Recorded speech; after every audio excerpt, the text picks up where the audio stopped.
And we are live. What's going on, folks? Welcome to episode number 32 of the Nuclear Golf Podcast.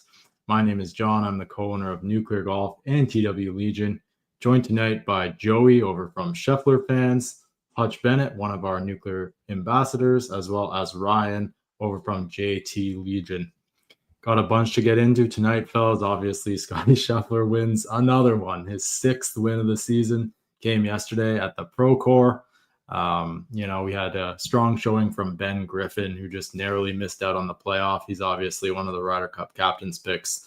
We'll be getting a bunch into the Ryder Cup tonight. Obviously, Team Europe practiced today at Bethpage. They flew across the pond last night, and they practiced today. We got full results from all the Ryder Cup guys who played over the weekend, so we'll get into that. We also have Tiger Woods hitting a wedge shot at the Nexus Cup, so we'll talk a little bit about that. Some live golf news, some personnel changes with Greg Norman as well as their CMO, so a little bit of things to get into there. John Daly made a 19 at the Sanford Invitational.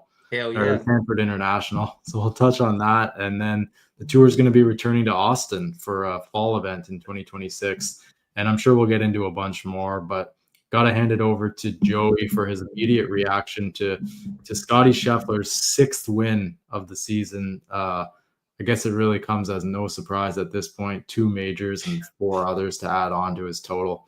I think he's one away from lifetime exemption at this point. Is that right, Joey? What are your thoughts on the win?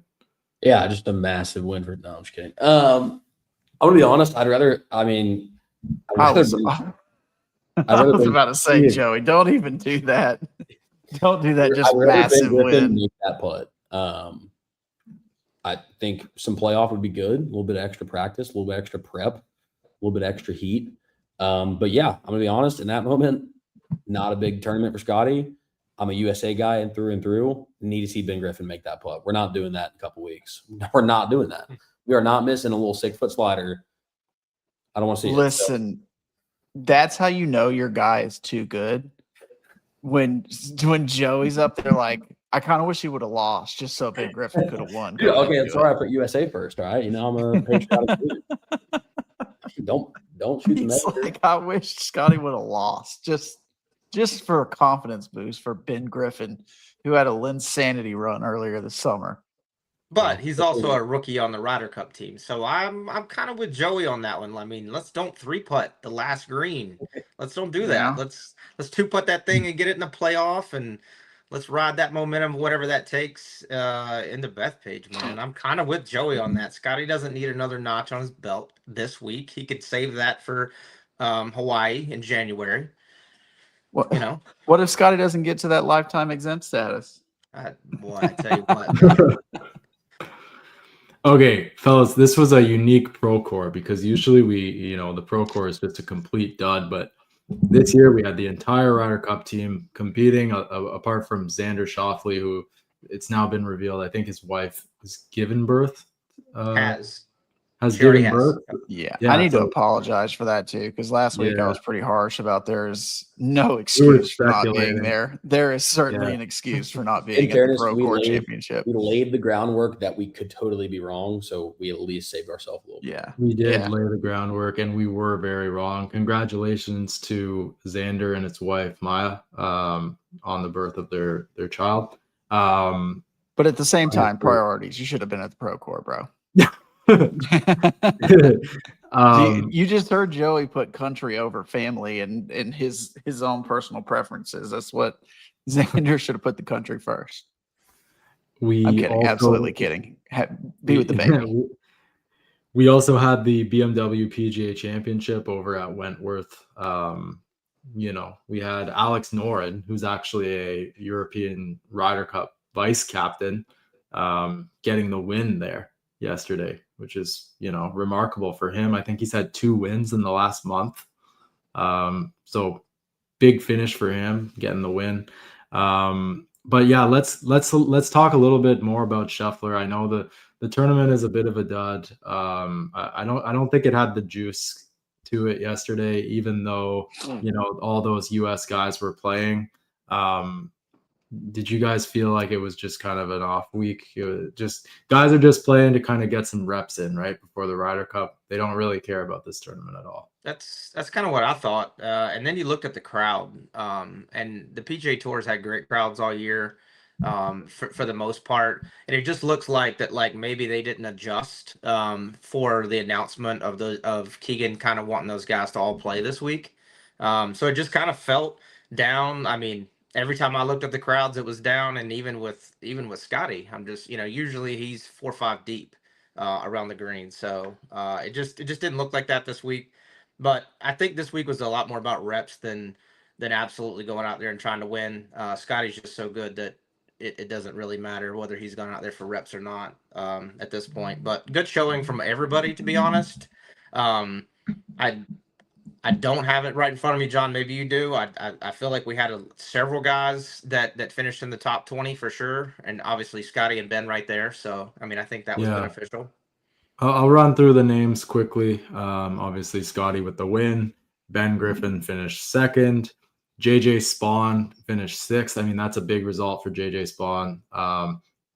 Proved that he can kind of rise to the occasion again. It's been a little bit here where he's kind of been off his game just a little bit since, obviously the big win.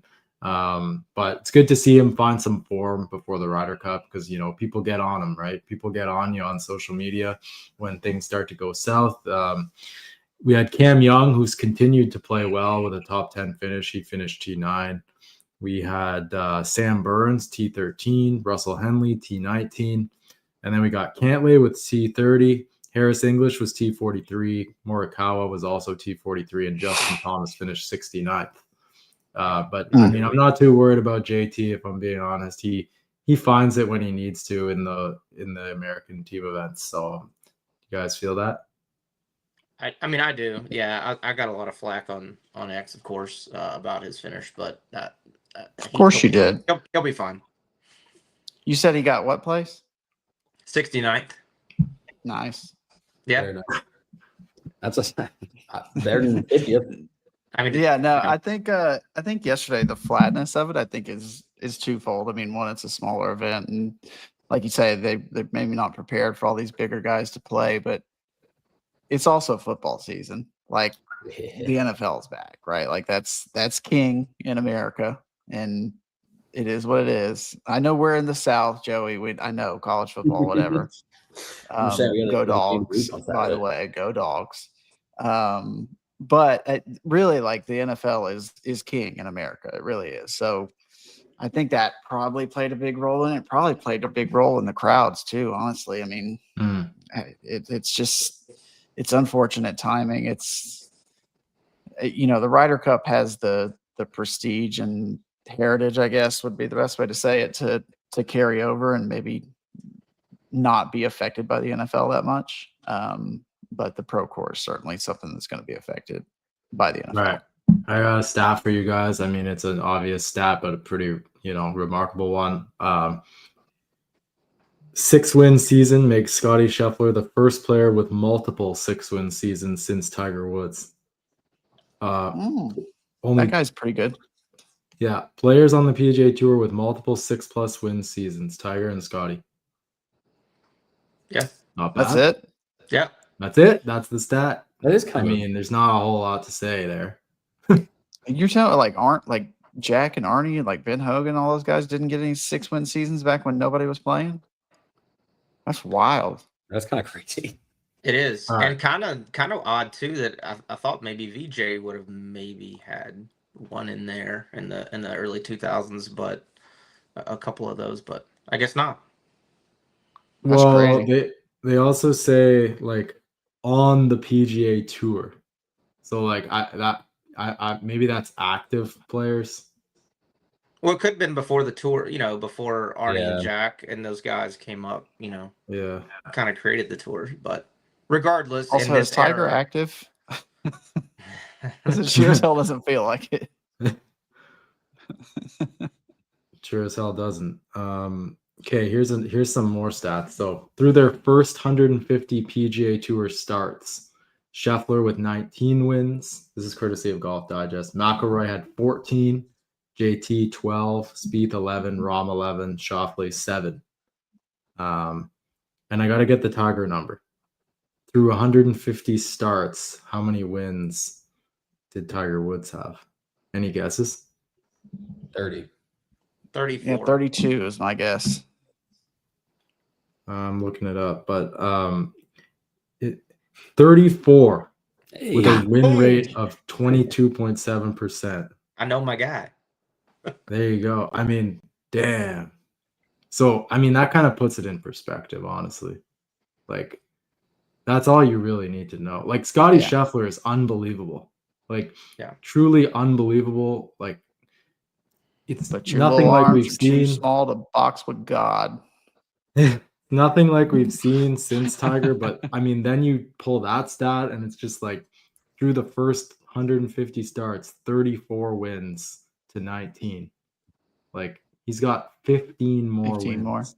You got to think Tiger probably loves it because he's not really worried about Scotty chasing him down yet. And then every single week, Tiger just he doesn't even have to do anything for people to be reminded how much better he is than like the best player right now. Tiger's eating it And up. if this was like JT or somebody like that, like, Tiger would be like texting shit talking. Oh, totally. Like, for sure. Like, but Scotty's just too clean and too nice to do that too, I think. I don't think you could. I don't think Tiger's sitting at home talking trash to Scotty over text message like he would be to JT or one of his boys. I wish he would. Yeah. But on the flip side of that too, like, Tiger came out of the gates like guns a-blazing. Like, he came out on fire. And then obviously injury, where if Scotty, backloads these wins, that's where the gap's going to close if it does happen, to be honest. Like, over the longevity of his career, that's where the gap's going to close. The fast start that Tiger had, I mean, that will never be matched. I don't think by a single like an individual sport athlete. Okay, we gotta talk about this. So on March 16th, 2025, Phil Mickelson tweeted something out, and he said, "Here's a hot take. Does Scotty win in 2025 before the Ryder Cup? I don't think so." So Kyle Porter from Normal Sport tweeted out the stats that Scotty Scheffler has accumulated since that tweet. 15 tournaments played, 15 top 8 finishes, 6 wins, 2 majors, 196 under par, 45 rounds in the 60s, and $25.2 million in prize money. Yeah, Phil was wrong. That? Phil was wrong. He said hot take. I'll give him slack. It was hot. It was hot. Hot garbage is exactly what it was. Yeah. He was wrong. This is because when he tweeted this, Scotty was a little bit cold to start the season, right? He didn't get that first win until, was it like May? May.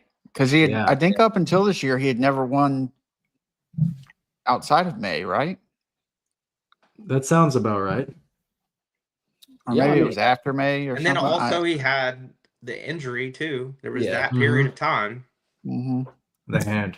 Yeah. That's fair. Scotty came out looking like a little iffy. So, I mean, it wasn't that crazy to, I don't know. I mean, he should know better, but Scotty went and did his thing. I do need Phil to tweet that around that time every year for the next 10 or 15 years just to. Well, at the same time, like Phil's just doing what Phil does, right? Like, he's just drawing eyes to Phil and I guess indirectly Liv at the same time, but he's on there just to stir the pot. Like, that's what he's here for. We were all so excited when Phil joined Twitter because it was stirring the pot. Like, you get unfiltered Phil, fireside with Phil, all that stuff, little tip, videos with tips of chipping and things like that. Like, that's what we love Phil for. So he's just doing what he does. That's just his thing. This is pretty crazy too. Last 12 starts, Scotty has 6 wins. Like Procore, BMW, the Open, Memorial, PGA Championship, Byron Nelson. And hadn't finished worse than 8th. Nothing worse than a T8. It's truly truly insane stretch of golf here that we're seeing. Just so good. Just consistently robotic, like just so good. It's ridiculous. And while it is, like, we need to see it carry over to to Bethpage. Yes, Because we've talked about it so much that we've had the best player in the world on our team pretty much every Ryder Cup. That's right. Of my lifetime or my adult lifetime, and it hadn't really mattered. So, but I will see it say carry this. over. Yeah, this year though, Scotty comes in with a different level of confidence than he did, previous, like when him and Brooks got trounced, right? Like Yeah. that like he comes in with all the accolades, like it, and he doesn't recognize. I feel like pressure to him now is not the same pressure that any other athlete felt, and as he started to win or whatnot, like he just has the utmost confidence in his process that I think he relies on his process and his team and his family dynamic. I think all of it goes into this for that guy. So I really, I mean, if he's not leading off every session, I will be surprised. Yeah, I just for will sure. For sure. Okay. Let's move over a little bit, talk about Team Europe. Before we do that, just a quick touch on Ben Griffin. Ryan, I know you mentioned we can't be having that, but Ben Griffin ultimately finished second. He was 6 feet away from forcing a playoff with Scotty Scheffler. I mean, it is good that he's in top form. Like, he was leading the tournament for a lot of it. Not able to get it done, but quick thought on Ben Griffin as we head into the Ryder Cup. Obviously was a captain's pick, right? Yeah, I mean, I think what happened to him was he had a little bit of a hiccup there on the back nine on Sunday. He had a really bad, I think it was the 12th hole, the par 5, where he hit it in the rough, and then he hooked like a wood in the left in the ditch, and I mean he ended up making par, but he showed resilience on 18, honestly, because he hit a great drive and a great fairway wood to the green. He just 3-putted, right? Like Yeah. he said afterwards that it was a lot slower than he thought based off of whatever it was. But I mean, he was there. He put himself in contention. He put himself right there. And let's not forget, like, he is playing the best in the world and the best in the world by far. Who's in the clubhouse just with his feet kicked up. So he does have pressure to putt that. But at the same time, he was there. I don't put a lot of him missing that, to be honest. I put more in the fact that he just didn't knock the first putt inside 6 feet than I do the last one, because it was a little bit of a slider, like Joey said. So I think he's fine. Okay, so Team Europe, Justin Rose posted the photo last night. They're all flying over. Looks like they chartered a jet together. They all arrived at Bethpage today. They saw the course today. They played a practice round. So they're getting acclimated to the course at Bethpage. Let's run through their results. And this is, some scary results here. We got T5, Tyrrell Hatton, T5, Victor Hovland, T5, Matt Fitzpatrick, T13, John Rahm, T20, Ludwig Aberg, T20, Rory McIlroy, T46, Shane Lowry, T46, Tommy Fleetwood, T61, Justin Rose, T74, Robert McIntyre, and T128, Rasmus Højgaard. Anybody really stand out? I mean, I'm just thinking back to, some of the Ryder Cup assassins for those guys. Hovland comes to mind. I think he had a pretty strong performance in the last Ryder Cup, if I'm not mistaken. Yeah. Tyrrell Hatton, I want to say, also played well. Him and Rahm were together, right, in some of the sessions. Yeah, I mean, it's certainly concerning that they all seem to be playing well. And it's you know what I'm saying? Like, but we've talked about it kind of briefly, and I know next week we'll kind of get further into the weeds of the Ryder Cup stuff. But like, I'm just going to mention it again. Like, on paper, they seem to be pretty stacked, and the results seem to be speaking to that a little bit. Like, they're stacked at the BMW, which is it's a big event on the DP World Tour. Like, that's a premier. It ain't the DP World Tour's version of the Procore Championship. I can tell you that. No. You know what I'm saying? No. Like, it's a big event, and they all seem to kind of be balling. So it's kind of concerning.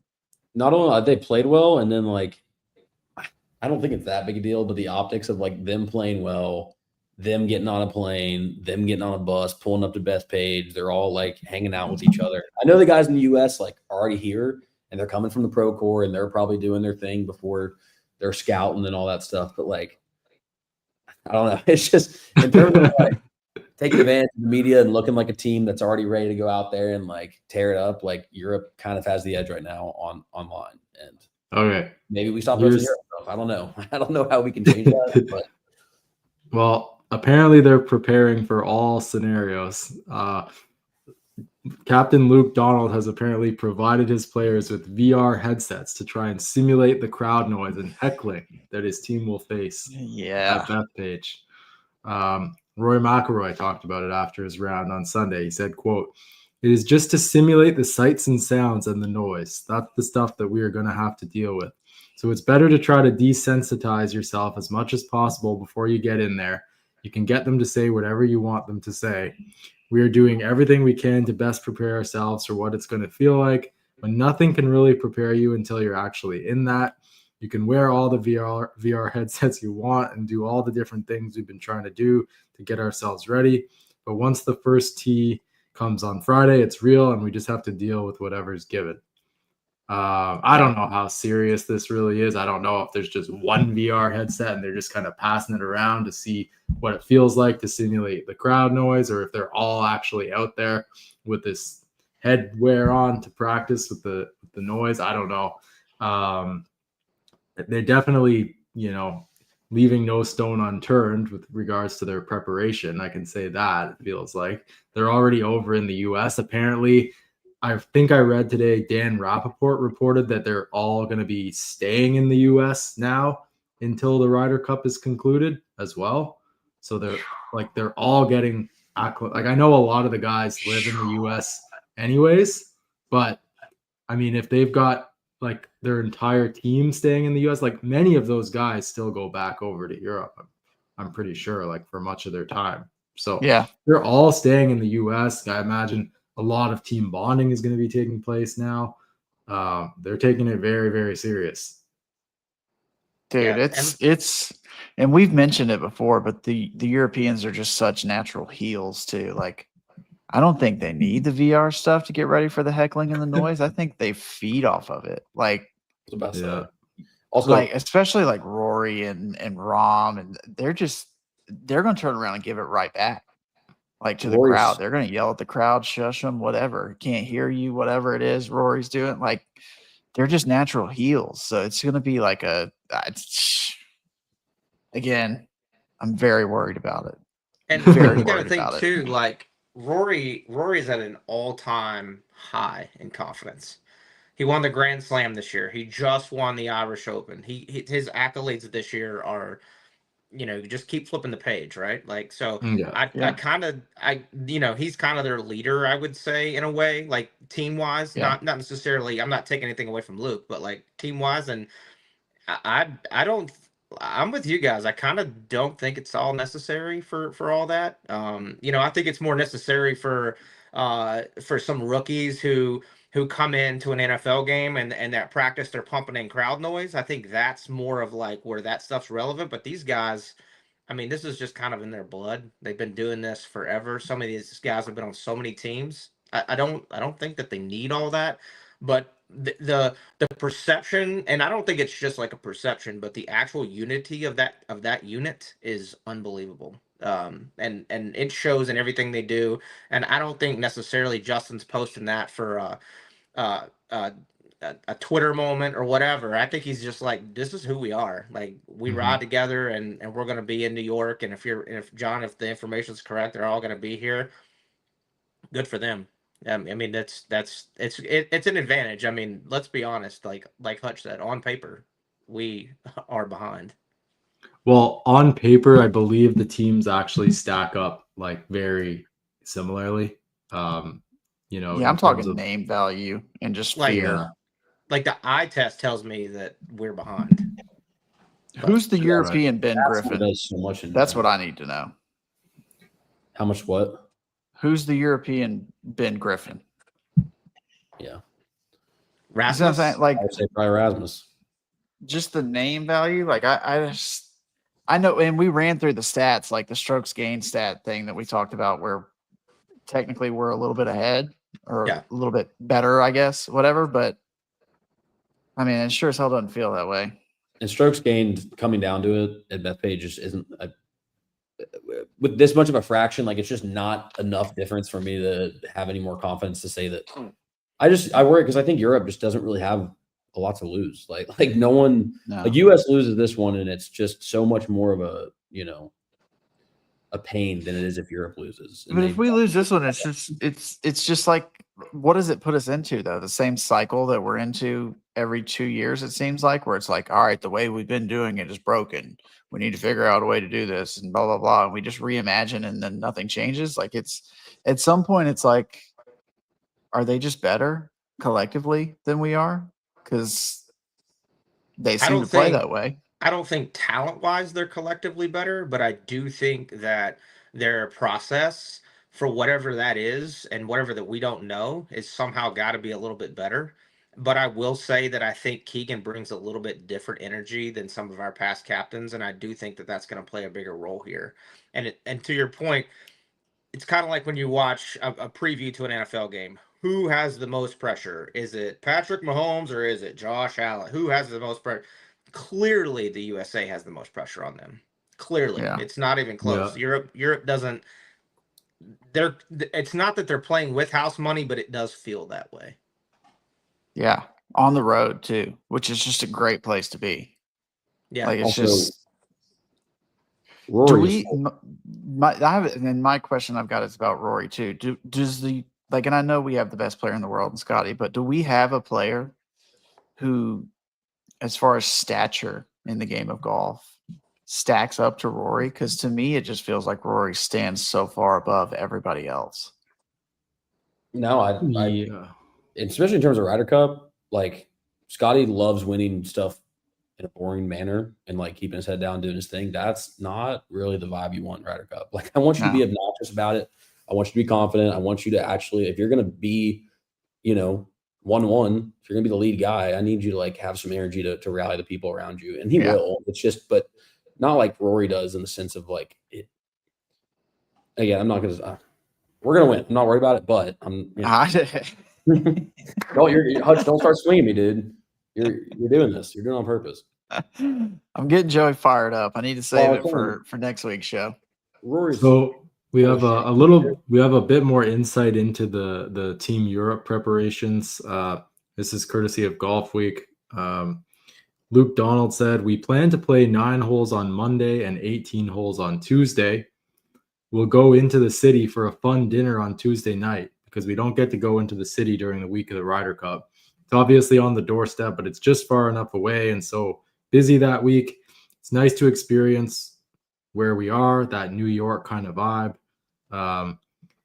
This article goes on to say, according to Donald, members of the team are going to stay on the East Coast to adjust to the time change, a 5-hour difference from the Irish Open and BMW PGA. Some of them will be playing together in the New York area ahead of the Ryder Cup. He said, quote, some people are sticking together up in New York. Some people are going to work with their coaches. Some people are going home, but they're staying on the East Coast, I guess.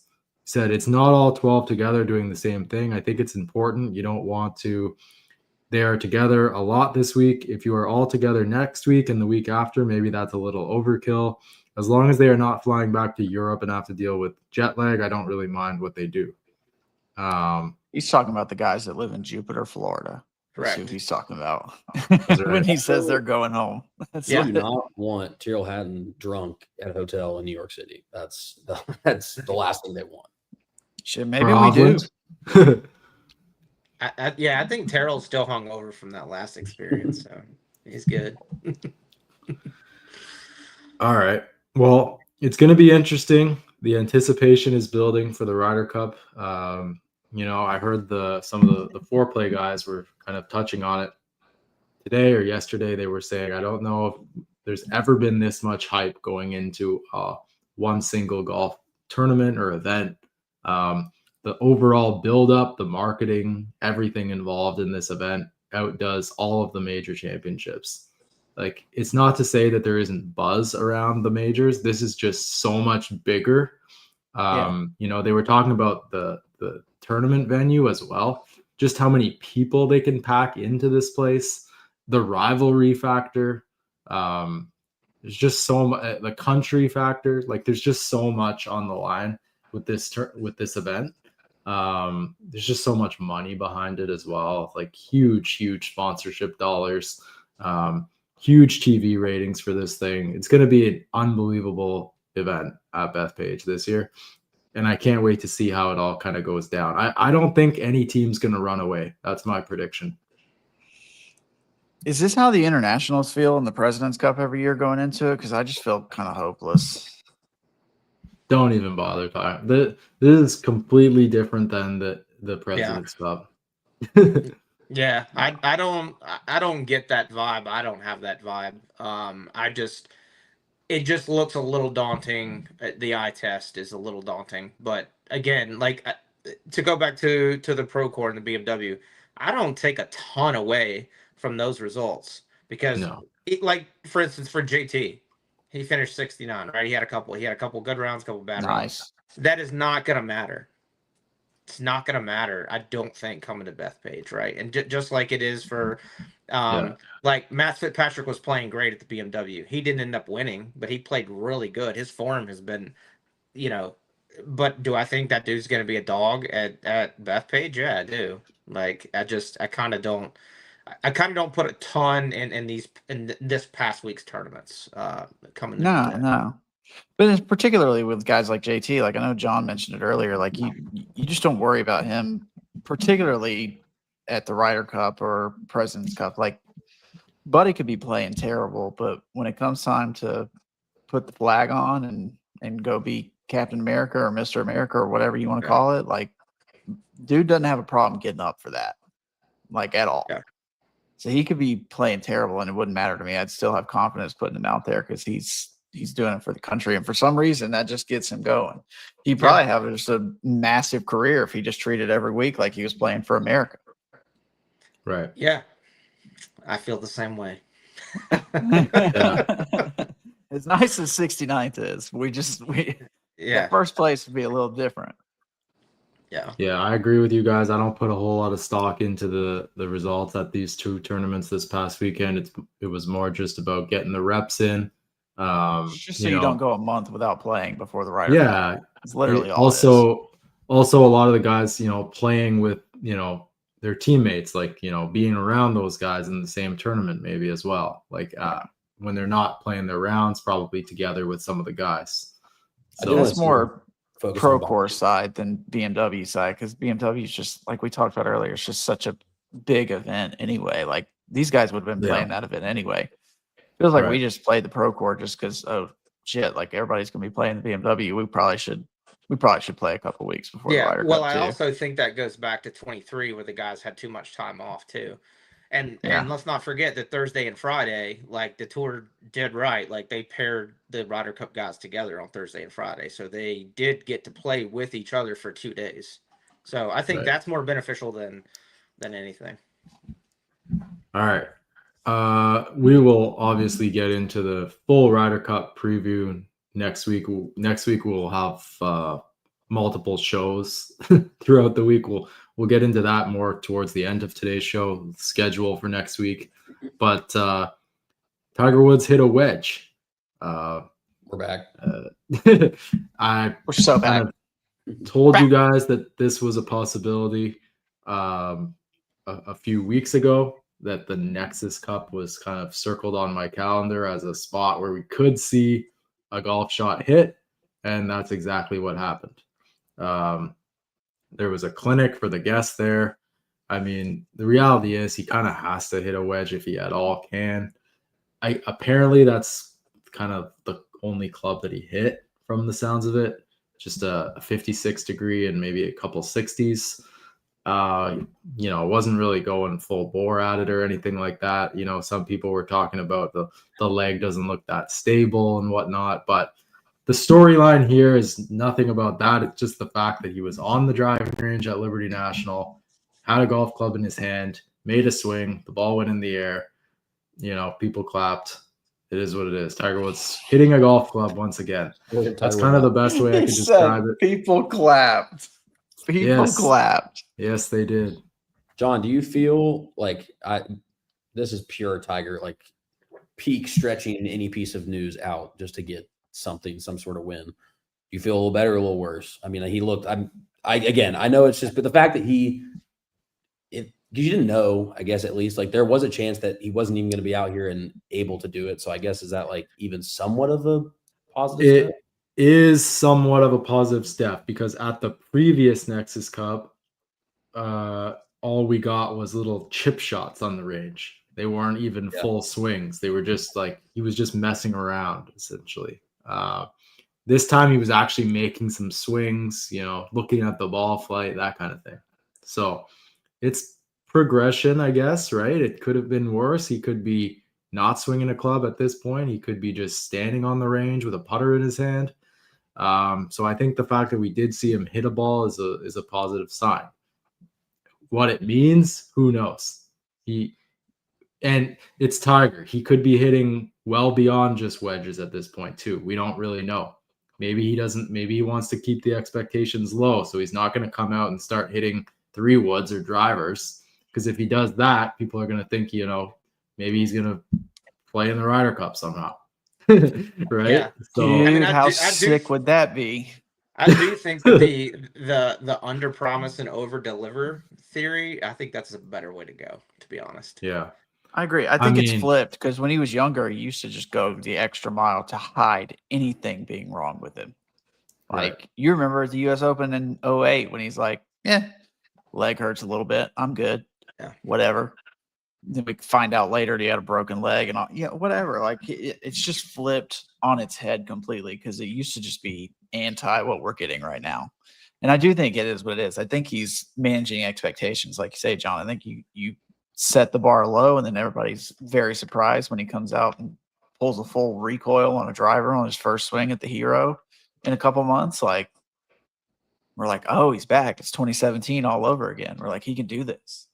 We'll see. Like, we don't really know exactly where he's at, right? That's the difficult thing. Like, he could be, for all we know, like, just recently started to go full on the wedges, and then in a week's time he could be into the irons. In 2 weeks' time he could be into the 3-wood. Like, there's a progression with how you evolve with your recovery, right? Like, he could literally have clearance to hit wedges right now. It could be irons next week.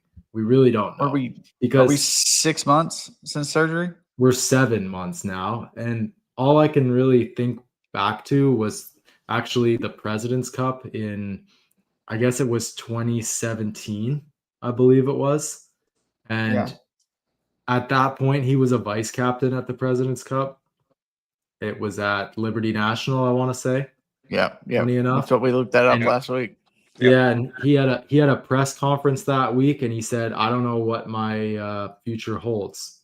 And you assume he's not really doing much at that time, right? 2 weeks later, he's putting the Stinger video up. So it's like, then we're getting full recoil drivers at Hero. And then that obviously went into like the 2018 season after that. Like, I'm not saying we're going to get anything like that. They're already promoting him for the TGL, right? In 2026. So we're going to be seeing him at the TGL, we assume. So we can assume that there's a roadmap to him getting back to professional competitive golf in some way, shape, or form. We just don't know to what extent it's going to be. Is it going to be, playing the Genesis, the Hero, and the PNC, or is it going to be like the PNC in a cart and then a Champions Tour event and then the Masters? If everything goes well, we don't really know. So it's going to be a win somewhere. There will be a win. Well, we put up a poll on TW Spot, and the majority of the respondents, we said, how many wins is Tiger going to get in 2026? And the majority of the votes were 3 or more. So, we got some diehards over there. It's a little skewed. It doesn't come much more diehard than several of us on this show, and I don't even think that we think. Are we counting TGL wins? Like I don't know individual what we're weeks? counting. Does that No count? idea what we're counting. All dubs count, Hutch. 3+ All dubs. starts They would be did. They nice. did for Sam Snead. That's for damn sure. Otherwise, Tiger would have this record a long time ago. Yeah. 3+ starts would be nice at this point.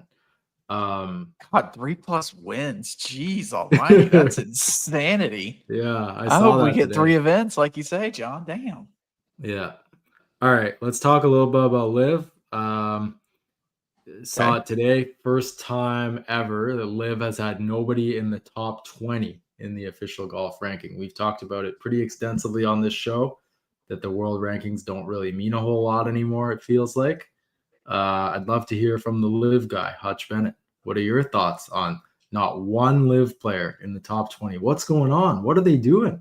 Are they any It just good means anymore? Bryson didn't have a dominant year in the majors is basically all that means. Or John Rahm, because John Rahm, I guess his residual points kind of started to fall off this year too, right? Because this was his second year with Liv. Yeah. So I think that's part of it. It's a flawed system. Everybody knows it. You can't have a tour exist like that with that many top players on it and then say that the official world golf rankings are the official world golf rankings, because they're not. You're clearly leaving out a handful or more of the best players in the world. I mean, there's several guys on the Ryder Cup teams that Bryson automatic qualifier, right, off 4 events a year. Like, Yeah. You know what I'm saying? Like, how can you not say he's one of the top 20 players in the world? You can't. Well, I think everybody does say that. I just think that as you go down the list, but to your point though, Rahm has underperformed in all the majors pretty much since he's been at Liv. Now, a guy like Terrell Hatton, Terrell has played great, I think, in the majors over the last couple years.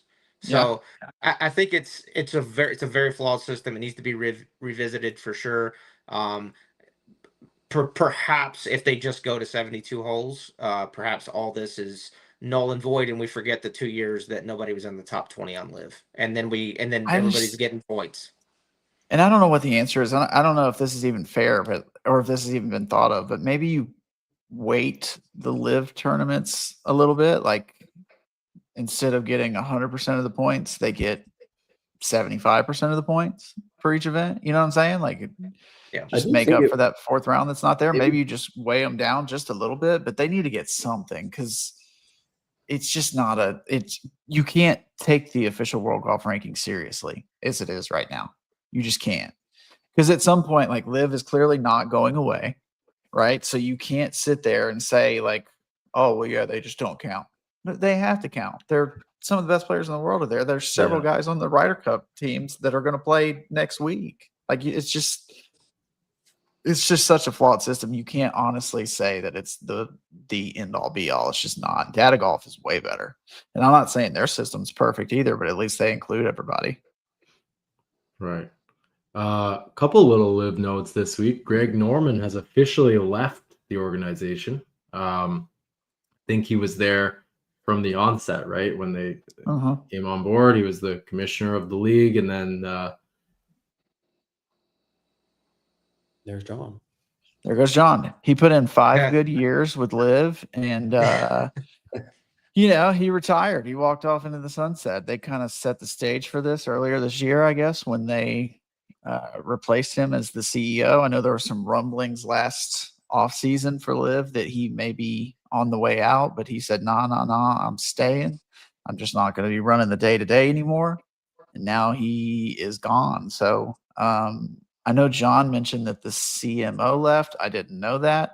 I am going to be honest and show my stupidity and say that I don't even know what a CMO is. It sounds like something to do Chief Marketing Officer. Probably. I was going to say it sounds like something to do with insurance, but that works too. But whatever. Like, it is what it is. Liv is kind of in a transitional period with the new leadership, and I don't know. Have we heard any updates on the status of their official world golf ranking application that they put in? I know Trevor Immelman was going to meet with the leadership for Liv, but I don't know if we've gotten anywhere with that. Have you guys heard anything? No, I don't.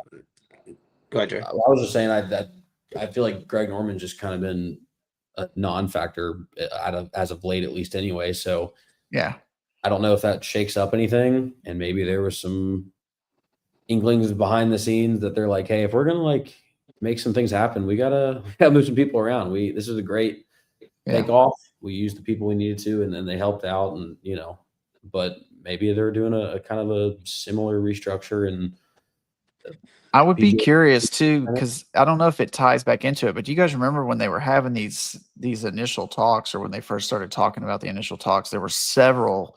I don't remember who exactly it was, but I think Rory was one of them, who said that if we're going to have any sort of unity in the game of golf, Greg Norman cannot be involved. Correct, and that's what I was going to say, because I do think that he probably, being the fact that he's not involved with Liv anymore, I think may be a good thing, because I think there was just a lot of bad blood. I don't know that this makes it any closer to any type of merger or the sense of cohesiveness between the two, but I do think that he rubbed a lot of people the wrong way. So maybe this is good for them. And to your question about the world ranking points, I want to say it was like 2 or 3 months ago that when their application or whenever it was that they put it in, that there was something said about the fact, kind of going back to your point about not obviously allocating all the points, but allocating some points, basically as a modified version for the lack of holes that they play. Because I mean, that does need to be put in there. If somebody's playing 18 less holes, then obviously you shouldn't get the same amount of points.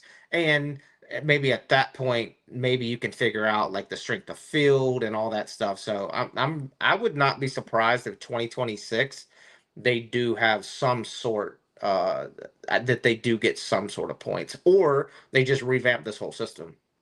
They need it at some point, because Liv, like whatever, have your opinions about Liv. The experiment has worked to a certain degree. Like they're being taken more serious. I think that's part of with Greg Norman. I think they're really trying to revamp to it's a business. It now needs to continue like most businesses would, and you can't have like make believe point systems that you just compare across leagues. Like you if you're going to be serious and be taken serious, you got to at least make strides to have some sort of unified point system to make difference for other groups, or to be able to compare players, or not have them. I mean, we got Live guys playing in Ryder Cups. We got some of the better players in the world over there. Like you can't. At first, I got it. It was like, well, why anyway? These guys wouldn't fall within the top 50 probably, and then more people went and played better, and it's just not. I don't know. I feel like I think your biggest sign of that is probably when the majors and some of these exemptions started wearing off for some of these guys, and the majors realized that the official world golf rankings are not going to change for this. We've got to start making ways for these guys to be in our tournaments, because our fields are weaker when they're not there. And it just kind of is what it is. So when they start making pathways for these guys to get in that may have not been in otherwise, like at that point, it's just like the majors are the ones with the common sense here. Yeah. Like where's everybody else's common sense? And to your point, Ryan, like I don't even know, like for me, it's not even about the amount of holes that they play. As far as it would be more of the depth of the field for me. I mean, like, and I'm the Live guy, but if you got 50 people in the field versus the PGA Tour when Scotty's beating 155 guys versus, whoever Neiman was the guy this year beating 48 guys, like whatever, like, you know what I'm saying? Like that to me matters. So and to your point about Greg Norman, the last thing I got on that is he may not be the only thing that's prohibiting peace or whatever unity in the game of golf, but it definitely was a roadblock for some very influential people on the PGA Tour, like for Tiger and Rory and them to be like, yeah, we're all for that, but not with him.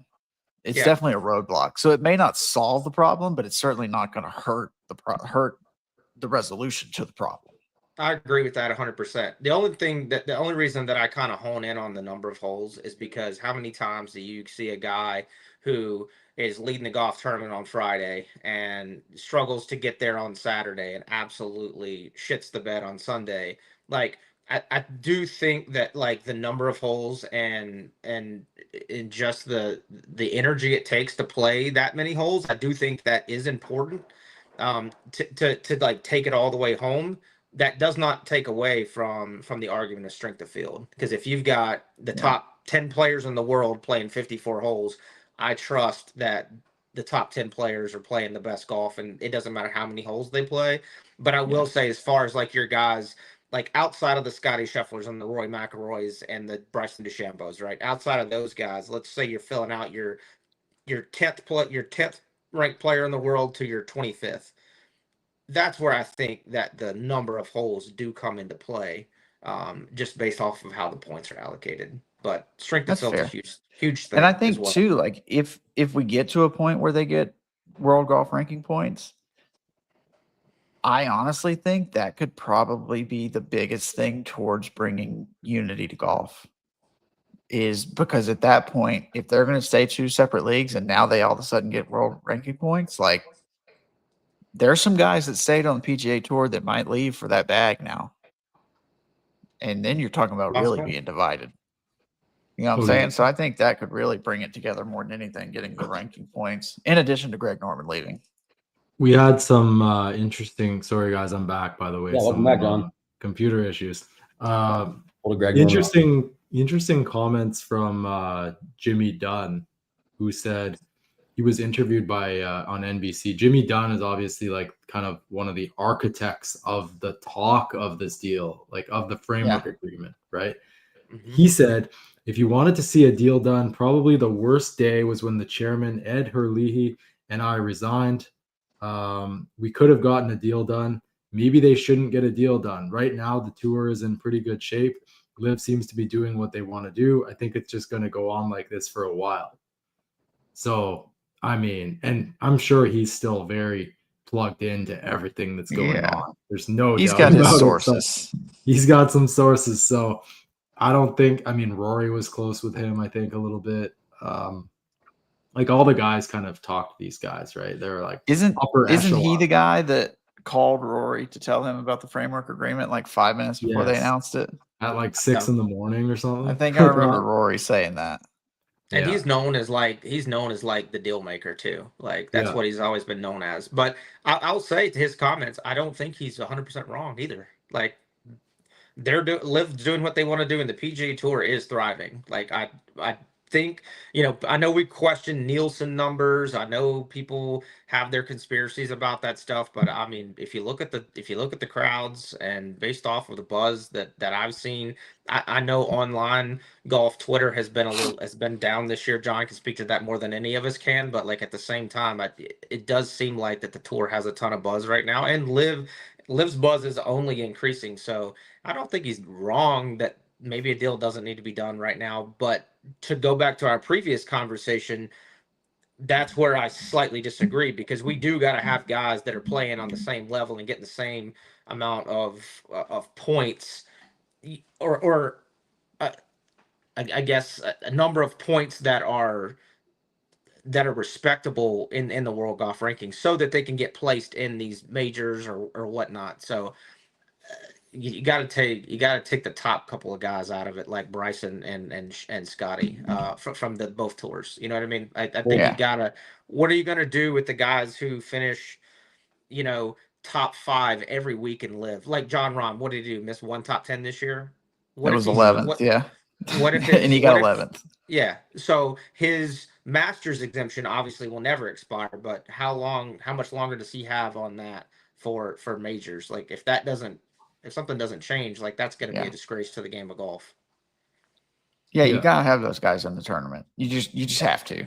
And you can't, it's not enough to count on them to have either win a major or get some of the other pathways are like top 5 in one of the majors the year prior or something like that. Like there could be just a perfect storm where somebody has a shit year and they've never won. And like Brooks Koepka played pretty terribly in all the majors this year. Now I know he's got some exemptions from being a past champion at several, he's won major championships, but like he played pretty bad. So let's say he didn't win those majors in the past. Now all of a sudden he's not in. He's a big name. What if next year he comes out and he's playing great on Live?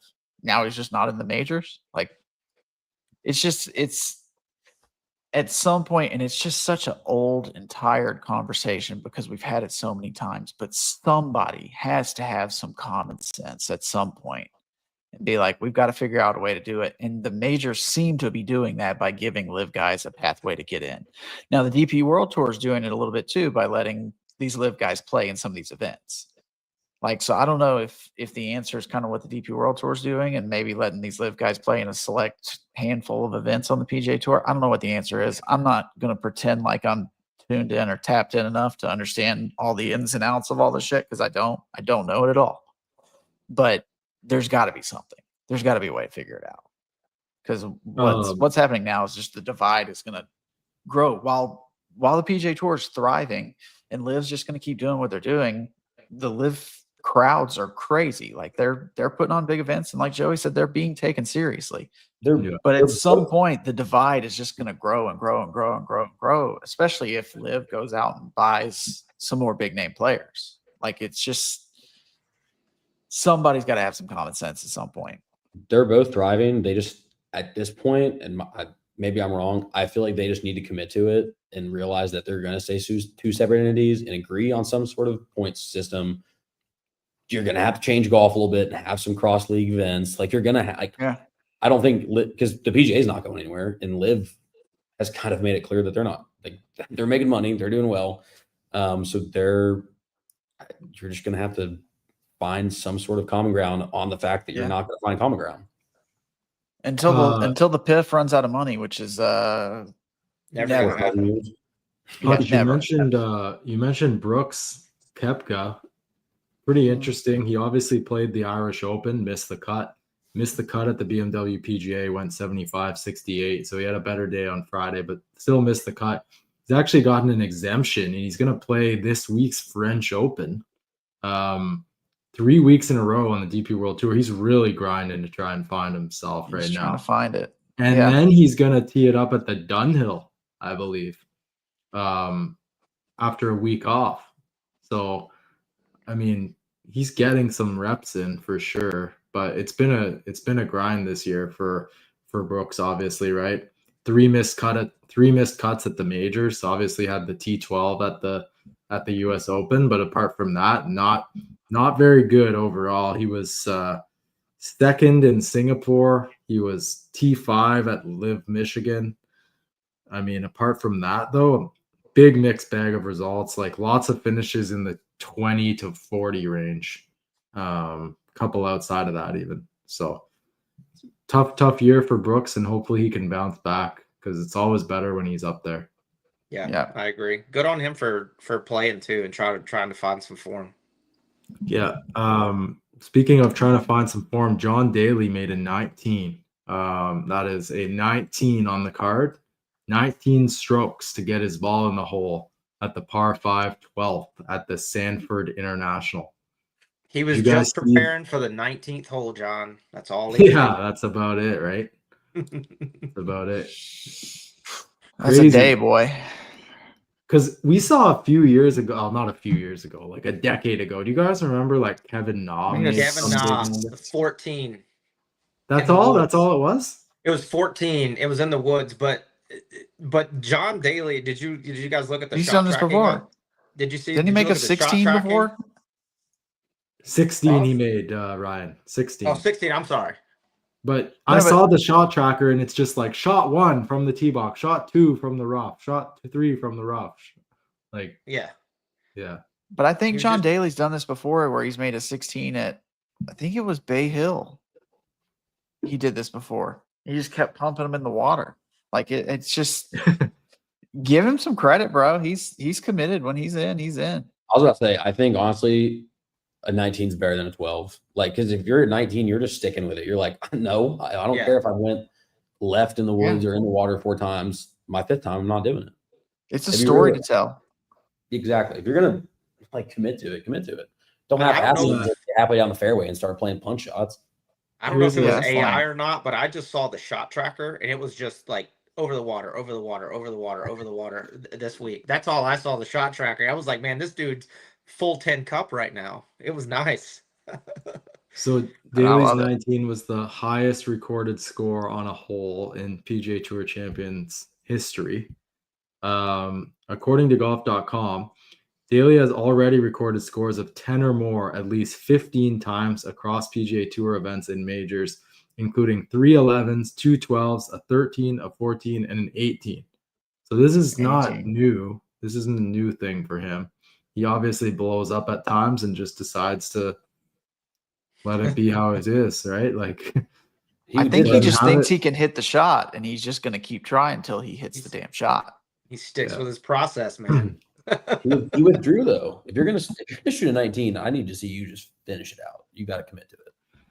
Well, more power to him. Before we wrap, fellas, Josh Carpenter from Sports Business Journal. Actually, no, he's not with Sports Business Journal anymore, is he? He's with who's Josh Carpenter with now? He left Sports Business Journal. Whoever you're with, Josh Carpenter, shout out them. Or is he still with Sports Business Journal? He just changed positions. Shout out maybe Sports Business Journal, Josh Carpenter, or whoever Josh Carpenter's employer is. Shout out. No, he's still with Sports Business Journal. My bad. He's still with Sports Business Journal. It's just he took on a more expanded role. So congratulations to Josh on that. But he reported that the tour is apparently going to be returning to Austin, Texas. Last time event was there was for the match play, I believe, but they're going to be back for a fall event in 2026. And I believe it's going to be at the Omni Resort and Spa, right? It is. Yeah, it's a big, big venue. I think there's 4 courses at that place with a big resort. So should be match play. We don't see any signs of that right now. I think we would have seen reporting if that was the case, but you never know. Ryan, Josh Carpenter is a Balls fan. I'm fully back on Josh Carpenter, by the way. Hell yeah. We're good. We are. Yeah, we're good. No, hey, Hodge, the match play is going to be at the Tour Championship next year. We spoke that into this. That's a few weeks ago, remember? Son, if that's the case, I'll go. I will go. I will report live from the grounds of East Lake for the Nuclear Golf Podcast if it's match play. Yeah. Okay. Let's talk about next week. Ryder Cup. Finally, we are going to have, I think this is tentative. If anything changes, we'll be sure to tweet it out. But I think we're going to have our regular show on Monday. We're going to have a show on Friday night, recapping the action from the day. I'm not sure what time they're going to finish up on Friday. Friday is the first day of action. I'm not sure what time play will be concluded, but we'll be on the air immediately after play concludes. And it's dark by 8 o'clock here now, so it'll be by then. It'll be probably, they got to be done by, I would say 7:30. Yeah, so we'll be on the air for probably an hour or so, just recapping the first day's action at the Ryder Cup. And then we will also be back on Sunday, time TBD. This is obviously a little bit different of a format. It'll be the singles on Sunday.